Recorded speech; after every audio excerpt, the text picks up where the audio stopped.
Back, and we are going to ask Jim about the very important aspect of banking, money.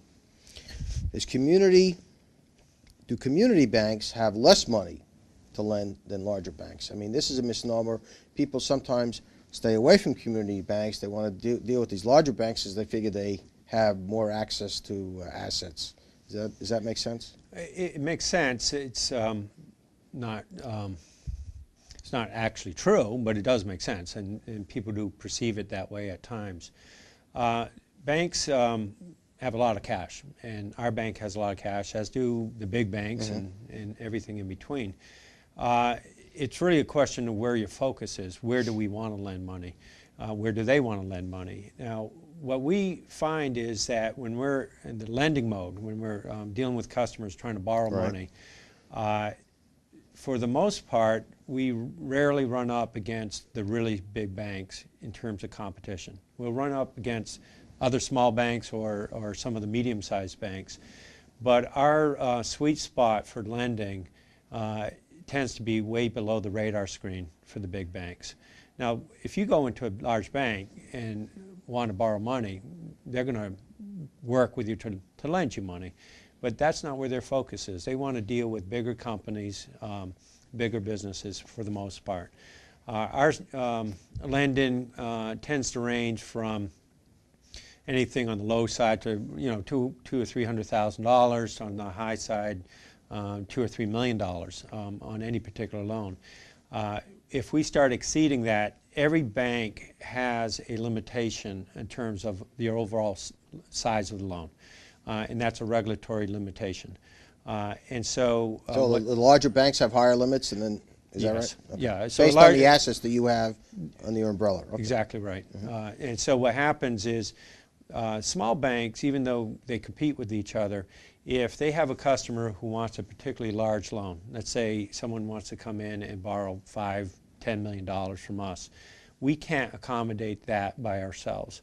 So what we do is we team up through a participation with other small banks. For the most part, that accommodates 99% of the business around Lake Norman, our target market. There can be exceptions, but if there are exceptions to that where someone wants $20, $30 million, they really need to go to a large bank. Yeah. Well, that might be an exposure that you don't want as well. I mean, you may not want to get involved in that kind of exposure. Exactly. Even if you could find participants to take pieces of, let's say, a $10 million bank, at some point your interest in it is so small that the deal really gets driven by people who don't know your customer. Right. And we're all about relationships. So what we're trying to do is work with our customers, and if we are basically in the back seat on a deal, it doesn't really make a lot of sense. No. What about loan committees? I mean, you're talking about partnering up with other banks. Are the loan committee days around? When I started in business, almost 40 years ago, there was loan committees. One of the first banks we did business with was Greenpoint. I mean, they're long gone. But the loan committee was a big thing. It had to go before the committee, and we did a lot of mortgage loans, some small business loans. Do they still have loan committees? Yes, is the short answer. Every bank has a loan committee. It's required by the regulators. The difference is one of size again. A very large bank, they don't really have to go to their loan committee unless the loan gets quite large. Smaller banks, it's all a matter of scale. A $1 million loan to us is a significant loan. We actually don't have to go to our own loan committee until we hit over $1 million. Other than that, the management group can make the decisions. The difference, though, with a small bank and the large banks is that the small bank, our loan committee are all residents or local people. And so we meet every month. We can meet more frequently than every month if necessary. And they're all people who know the community that we live in. So the decisions that tend to come out of the loan committee are, I think, very good decisions, ones that understand where we live, understand where the growth is, where the risks are. And that's important for a bank. It's very important to control risk, but at the same time that you're controlling risk, you need to be able to accommodate your customer base.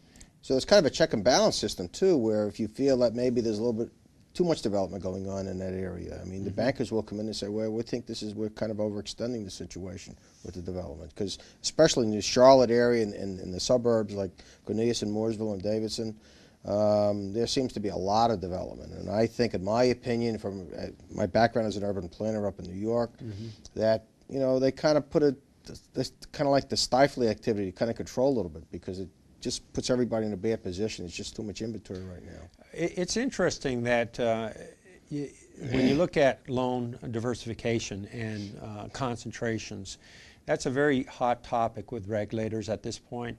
They being the regulators are typically FDIC, the state, which is North Carolina Commissioner of Banks, and if you're a national bank, which we are not, but if you are a national bank, it's the OCC. The regulators look at loan concentration. So, for example, if you have too many loans in commercial real estate loans, or if too many loans in equipment loans, they start making you reserve more against that. Oh, really? Yeah. So they really focus on the concentration of activities. That's right. And that can be both good and bad. And if you're in a diversified business environment, it's really not much of a hindrance. If you're in a environment where the business growth tends to be in one area, let's say commercial real estate, that can really slow up Or the industrial growth. area like Detroit, or Exactly. that's why they get nailed, because I mean they just concentrate on one industry. If you're up in Detroit, I assume you would have a lot in obviously automobiles, but also in the supply chain relating to automobiles. Around Lake Norman, the issue tends to be commercial real estate, because that's where the growth has been for quite a few years. That said, there's also a large influx of population still, even under the difficult economic times, and ultimately it's supply and demand. You know, no one has repealed the rules of economics, and Economics 101, we have a lot of people moving here. There's going to be increased demand at some point, even if that demand has slowed right now. When we come back, we're going to take a short break. When we come back, I want to discuss the commercial real estate scene with you, and see how you feel about it and see what the demographics show. We'll be back right after this break. Very good. Thank you.